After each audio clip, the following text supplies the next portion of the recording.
History tells us that Napoleon fell on a battlefield, but the truth is more uncomfortable. Napoleon lost the war before the last cannon was fired. While Europe watched armies march, someone already knew the outcome. Not a king, not a general, a family. In an age where power was measured in soldiers, they understood that true power lay in information. Whoever knows first, wins first. And whoever controls the money decides who wins the war. The French Empire seemed invincible, but its Achilles heel wasn't military, it was financial. Here begins a story that isn't taught in schools. The story of how money learned to move faster than armies, and change the world forever. It all began far from palaces and battlefields, in narrow, watched, and marginalized streets. Where power wasn't inherited, it was fought for. Mayor Amschel Rothschild wasn't born into privilege. He was born with an obsession, understanding how the money of the powerful moved. Coins, debt, favors, trust. While the nobility scorned finance, he studied it. While kings spent, he calculated. While others sought protection, he built networks. He learned something crucial. Empires always need money, and when they need it, they are willing to relinquish power. That was the true beginning, not a conspiracy. A vacuum that someone knew how to exploit. Meyer didn't build a fortune. He built a system. He sent his 5 sons to the nerve centers of Europe, not as isolated merchants, as nodes in a private network. Each operated in silence. Each sent information. Each responded to a single logic. Family above all else. While governments took weeks to communicate, they took hours. While states reacted, they anticipated. Europe didn't see it coming, because real power rarely announces itself. It simply takes hold. Herein lies the first great uncomfortable truth. National loyalty is slow, family loyalty is efficient. When war breaks out, ideals evaporate. All that matters is funding. States desperately needed money, for weapons, for soldiers to survive. The Rothschild family lent to everyone, allies, enemies, rival empires, not because they lacked principles, but because they understood something brutal. War isn't won by those who fight, but by those who can pay for it. While armies bled, they accumulated influence. Every loan was an invisible chain. Every debt, a form of control. Power ceased to depend on territory, it became dependent on credit. The decisive battle was over. Europe didn't know it yet, governments didn't know it yet, but the Rothschild family did. Information traveled faster than any official messenger, and with that advanced knowledge, they took key financial positions. It wasn't magic, it was advantage. While others were reacting to the outcome, they were already reaping the consequences. Markets, bonds, confidence. Everything changed in a matter of hours. That day, something became clear that no one wanted to accept. Governments govern after the markets decide. Napoleon fell. But not only to an army, he fell to a new form of power. And the worst part is that this power never disappeared. After Napoleon's fall, Europe lay in ruins, bankrupt kingdoms, indebted states, fragile economies. And amidst the chaos, one family emerged stronger than before. The Rothschilds didn't celebrate publicly. They didn't erect statues. They didn't claim victories. They simply filled the void. They lent to weakened governments. They financed reconstruction. They decided who could rise again and who couldn't. This is the birth of modern financial power. A power that doesn't govern directly, but influences every decision. A power that doesn't need armies, because it controls those who pay for them. For centuries, monarchs ruled by divine right. But after the Napoleonic Wars, something changed. Kings no longer asked God for permission. They borrowed. Every European crown was sustained by debt, and whoever controlled the debt controlled the stability of the kingdom. The Rothschilds became silent arbiters. They didn't dictate laws. They didn't sign decrees. But without their financial support, no state could survive. Power ceased to reside in the throne. It shifted to the signing of a contract. Unlike empires, the family understood something essential. Visible power breeds enemies. Invisible power breeds dependence. They never sought public prominence. They never responded to accusations. They never explained their influence. While others shouted, they operated. While others defended themselves, they expanded. Discretion became their greatest shield, and silence their most effective tool. Herein lies another uncomfortable truth. Real power doesn't need recognition. It only needs to function. With the growth of financial power, resentment arose. The masses needed scapegoats, and the elites, distractions. The Rothschild family became a symbol, sometimes exaggerated, sometimes distorted, sometimes used to conceal broader responsibilities. The myth grew because the financial system was incomprehensible to most, and the unknown always breeds fear. But the problem wasn't one family. It was a system that allowed money to have more power than votes. That was what was truly dangerous. Empires are born, empires fall, but capital learns and adapts. While borders shifted and flags fell, the money kept flowing. The Rothschild family didn't rule the world. They mastered the language the world began to obey: credit, trust, and debt. From that moment on, no empire would ever be truly sovereign again, because it would always depend on something more powerful than its armies. Money didn't replace kings. It made them dependent, and that dependence would define the following centuries. As the decades passed, one thing became clear. Financial power doesn't need to be visible to operate. While governments changed, crises recurred, and wars returned under new names, the system remained intact. States borrowed money, markets imposed conditions. The Rothschild family was no longer an anomaly, it was a model. Other banks, other dynasties, other networks learned the lesson. Herein lies the true historical shift. Power ceases to be personal and becomes structural. It no longer matters who rules, but what system they answer to. And that system doesn't vote, it doesn't feel, it doesn't forgive. Debt is always presented as aid, never as domination.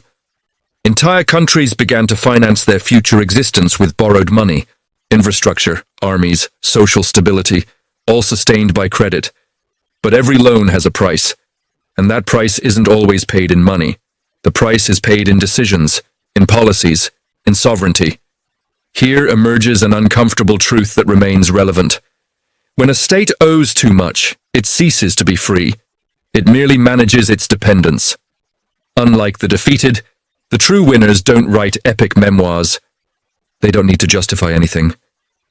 The Rothschild family didn't govern countries. They didn't lead revolutions. They didn't sign historic treaties, but they were present in all of them. As financiers, as intermediaries, as guarantors. The silence wasn't accidental, it was strategic, because the less visible power is, the harder it is to confront. Over time, the names change, but the rules remain. Central banks, international markets, investment funds. The modern world inherited a structure where money precedes politics, where crises are opportunities, and where stability depends on the trust of those who weren't elected. It's not a conspiracy. It's architecture, and like all architecture, it was designed by someone, for someone. Napoleon believed the world could be ruled by armies, and he lost. But history also lost something that day. It lost the illusion that power is visible, heroic, and direct. Since then, domination has become silent. Financial, technological. Money didn't just defeat an emperor, it defeated an old way of understanding power. And it replaced it with something much harder to fight, because almost no one sees it. People die, families dissolve, names lose their power. But well-designed systems outlive everyone. The true legacy wasn't a specific fortune, but a logic, separating power from the face, making it work, even when no one is watching. From this point on, money no longer needs a name. It begins to operate like an autonomous machine. Banks, markets, debt, trust, all connected. The lesson was learned by the entire world. You don't need to govern if you can influence. Empires always had borders. Money doesn't. While nations debated ideologies, capital crossed continents without asking permission. World wars, revolutions, collapses. Everything changed except the flow of money. Herein lies an uncomfortable truth.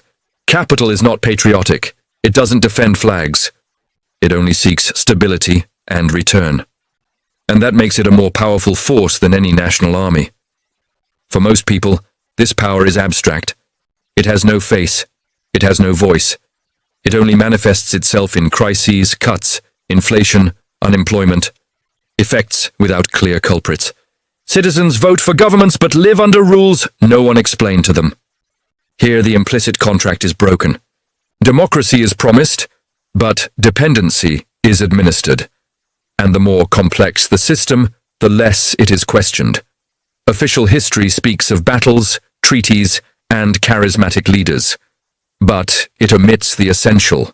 It doesn't explain who financed it, who sustained it, who decided what could continue and what had to fall. Not because it's a secret, but because it's inconvenient. Accepting this truth forces us to rethink everything. Sovereignty, freedom, even the idea of victory. The Rothschilds didn't win because they were richer.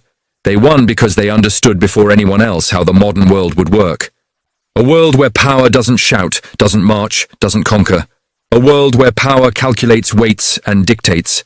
Napoleon lost a war, but the world lost something greater. The illusion that power is always predictable, and that is the hardest thing to accept. History left all the clues in plain sight, but almost no one wanted to look at them. Money didn't seize power by force. It was handed over. Government after government, crisis after crisis. Every time a state chose to go into debt to survive, it surrendered a part of its future. Every time it promised stability, financed by credit, it accepted invisible conditions. The lesson was clear from the beginning. The power that seems to save you today can govern you tomorrow. But the world preferred to forget. Because questioning the system requires taking responsibility, and that's harder than pointing fingers. This story isn't just about a family, or Napoleon, or a specific moment in the past.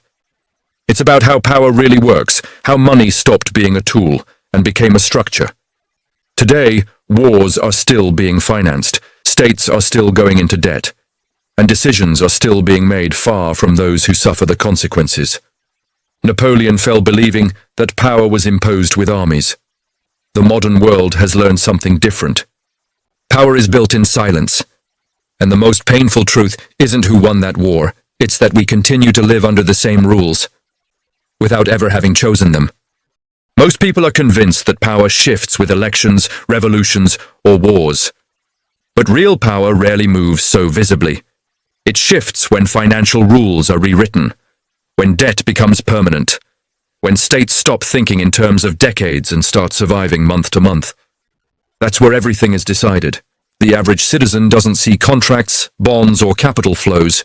They only see consequences, adjustments, crises that no one could have foreseen, decisions that had no alternative. And meanwhile, the system remains intact.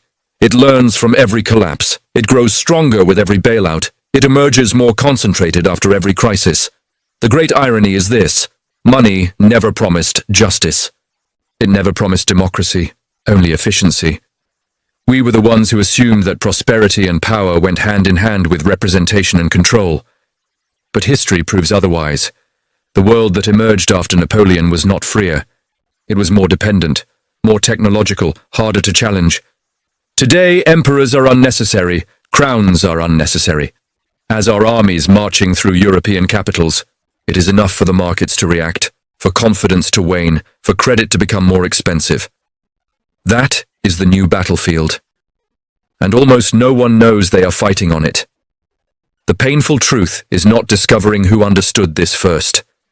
The painful truth is accepting that 2 centuries later, we are still playing the same game, believing we can still ignore its rules. The system has become so complex that it no longer needs to justify itself. It works because everyone depends on it. Governments, businesses, citizens. When something threatens to break it, its logic is not questioned. It is rescued. It is patched up. It survives. And every time that happens, the message is clear. There are structures too big to fall and too powerful to be challenged. The citizen learns to live with that reality. They adjust expectations. They narrow their horizons. They accept that certain decisions come from above, even if they never know exactly where. Thus, power ceases to feel like direct oppression. It becomes routine, normal, the scenery. The story of the Rothschilds and Napoleon is not an anomaly of the past. It is the moment when the world crossed a threshold. When it understood, even if it wouldn't admit it, that money could defeat armies. Since then, everything has changed without seeming to change. Wars continued, leaders came and went, ideologies clashed. But beneath it all, the same logic continued to operate: finance, condition, weight. The uncomfortable question isn't who controls the system today. The question is why we accept it without understanding it. Because the day someone tries to truly explain it, the discourse becomes technical, abstract, inaccessible, and the incomprehensible always protects power. Perhaps that is the ultimate victory of that silent change, having transformed dominance into something so complex that it seems inevitable. And as long as it continues to seem inevitable, it will continue to function. Not because it's fair, not because it's moral, but because it learned long ago not to need our approval. And that's where the story gets truly uncomfortable. Because if power doesn't need approval, it also doesn't need consensus. It just needs no one to stop it. Generations come and go, believing the problem lies with the wrong leaders, with opposing ideologies, with distant wars. But the mechanism remains intact, operating beneath it all. Silent, efficient, patient. Every financial crisis is presented as an exception, every bailout as an urgent measure, every adjustment as a temporary sacrifice. But the pattern never changes. The system doesn't collapse because it was designed to survive human error. It absorbs losses, it redistributes costs, it socializes the damage and privatizes control. And what's most unsettling is that it doesn't need to be imposed by force. It works because it became indispensable, because without it, everything seems worse. That was the true legacy of that historical moment. Not a powerful family, not a military defeat, but the normalization of a dangerous idea, that some decisions are no longer up for debate. When money defeated an emperor, the world learned the wrong lesson. It believed an era had ended. In reality, another had begun. An era where power is invisible, not voted on, not overthrown. It is merely managed. And as long as we continue to believe that history has ended, that the system is neutral, that there is no alternative, we will continue to live within a structure that was born more than 2 centuries ago, and that still decides the course of the world without asking anyone's permission. The problem isn't that the system exists. The problem is that it became unquestionable. Over time, the language changed. We no longer talk about power. We talk about markets. We no longer talk about control. We talk about trust. We no longer talk about political decisions. We talk about inevitable reactions. This change wasn't accidental. When something becomes technical, it ceases to be political. And when it ceases to be political, it ceases to be debated. Thus, power protected itself with complexity. Most people feel the effects, but don't see the causes. Inflation, debt, adjustments, cyclical crises that always seem new but follow the same script. Governments are blamed, ideologies are blamed, entire generations are blamed. But the structure that makes all these errors recur is rarely questioned, because doing so would imply admitting something dangerous, that the system isn't broken. It works exactly as it was designed. A system where risk is shifted downward, where losses are shared, and where control is concentrated. Every time an economy collapses, someone loses their job, their savings, their stability. But someone else gains influence, access, the ability to impose conditions. It's not a conspiracy, it's an incentive. And incentives, when repeated for centuries, shape the world. The great deception was making us believe that money is neutral, that it's just a tool, that it has no ideology. But money always pushes in one direction, toward accumulation, toward concentration, toward dependence. That's why, when someone tries to break the cycle, they encounter invisible limits. Capital flight, loss of confidence, external pressures. The message is clear, though never spoken aloud. You can govern, as long as you don't try to change the actual rules. That's what Napoleon failed to grasp in time. He believed that dominating territories meant dominating the world. But the world was already changing. Today, 2 centuries later, we continue to live within that change. Only now it's global, instantaneous, and automated. Financial flows move faster than any army. Decisions are made before the public even knows, and when the consequences arrive, there's no turning back. The uncomfortable question isn't who has the power. The question is whether the person who believed they had it ever truly had it. Because if this story demonstrates anything, it's that the most effective power isn't announced, isn't celebrated, isn't debated. It simply operates. And as long as we continue to look only at the surface, leaders, elections, speeches, the true center of control will remain intact, funding the world we inhabit and deciding its limits, long before any of us have a chance to voice our opinion.